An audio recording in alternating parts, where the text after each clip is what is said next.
Ռուսաստանի հոբ համակարգը գիշերը ոչնչացրել է ուկրաինական 4 անօդաչու, դրանք արձակվել են Մոսկվայի ուղղությամբ, հայտնել է քաղաքապետ Սերգեյ Սոբյանինը։ Նրա խոսքով բեկորների անկման վայրում աշխատել են արտակարգ ծառայությունների մասնագետները։ Մի շարք օդանավակայանների աշխատանքը սահմանափակվել է։ Ուկրաինայի ամբողջ տարածքում էլ օդային տագնապ է հայտարարվել։ Ռուսական զորքերն անօդաչու թռչող սարքերի, ավիառումբերի եւ հրթիռների կիրառմամբ զանգվածային հարված են հասցրել Խարկովին։ Բնակելի շենքեր են վնասվել, հրդեհներ են բռնկվել։ Հայտնի է 3 զոհի եւ 20-ից ավելի տուժածի մասին։ Որոնողափրկարարական աշխատանքները շարունակվում են։ Տուժածներ կան նաեւ Դնեպրում եւ Խերսոնում։ Ընդհանուր առմամբ գիշերը ռուսական կողմն Ուկրաինայի ուղղությամբ արձակել է 206 անօդաչու թռչող սարք, 2 բալիստիկ հրթիռ, 6 ավիառումբ եւ 1 թևավոր հրթիռ։ Դոնալդ Թրամփը մեկնաբանելով Ռուսաստան-Ուկրաինա լարվածությունը կարծիք է հայտնել, թե Ուկրաինան հունիսի 1-ին թիրախավորելով Ռուսաստանի ռազմական օդանավակայանները առիթ է տվել Վլադիմիր Պուտինին հարվածելու ուկրաինական քաղաքներին։ Նա նաև հույս է հայտնել, որ Մոսկվան չի դադարեցնի Կիևի հետ բանակցությունները։ Թրամփը հերթական անգամ խոստացել է ուժեղացնել հակառուսական պատժամիջոցները, եթե հակամարտության կարգավորման հարցում առաջընթաց չգրանցվի։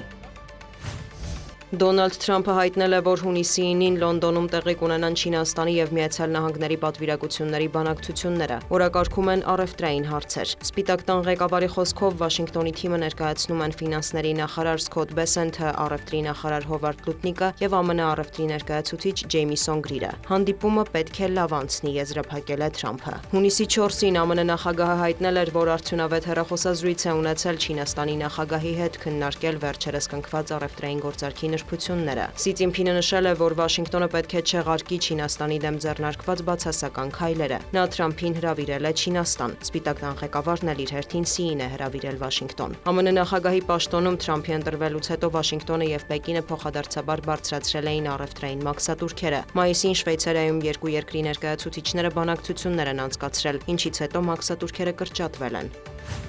Կանադայի վարչապետը հայտարարել է Չինաստանի հետ հարաբերությունների վերակարգավորման գործընթաց մեկնարկելու մասին։ Շատ կարևոր է վերսկսել երկխոսությունը Պեկինի հետ։ Չինաստանը երկրորդ խոշորագույն առևտրային գործընկերն է։ Մի շարք առևտրային վեճեր ունենք նրանց հետ։ Մեր ֆերմերները, ձկնորսները տուժում են չինական մաքսատուրքերից։ Կանադացիները տուժել են ֆենտանիլից, մանրամասնել է Մարկ Քարնին։ Նա տեղեկացրել է, որ այս հարցերը քննարկվել են նախարարների մակարդակով։ Քարնին նաև հայտնել է, որ հրավիրել է Հնդկաստանի վարչապետին մասնակցելու Կանադայում այս ամիս կայանալիք G7-ի գագաթնաժողովին։ Լրագրողի հարցին արդյոք այդ նախաձեռնությունը քննարկել է Դոնալդ Թրամփի հետ, Կանադայի վարչապետը պատասխանել է ոչ։ Քարնիի խոսքով գագաթնաժողովի օրակարգում են էներգետիկ անվտանգությունը, ժամանակակից տեխնոլոգիաները, հանքանյութերը, ենթակառուցվածքները եւ այլն։ Նա հավելել է, Հնդկաստանն աշխարհի 5-րդ խոշորագույն տնտեսությունն է, ամենախիտ բնակեցված երկիրն է եւ լուրջ դեր է խաղում մատակարարումների ոլորտում։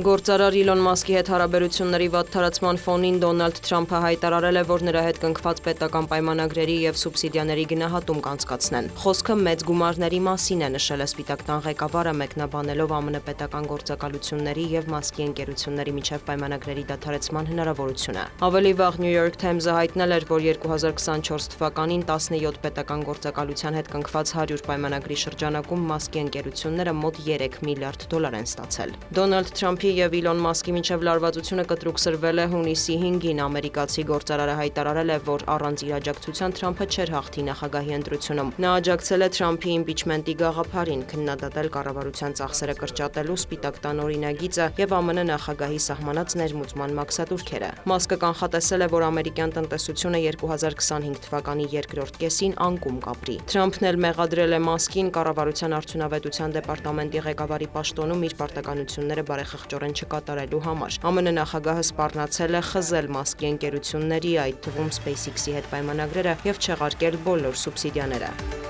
Դիանա Գասպարյան, լուրեր։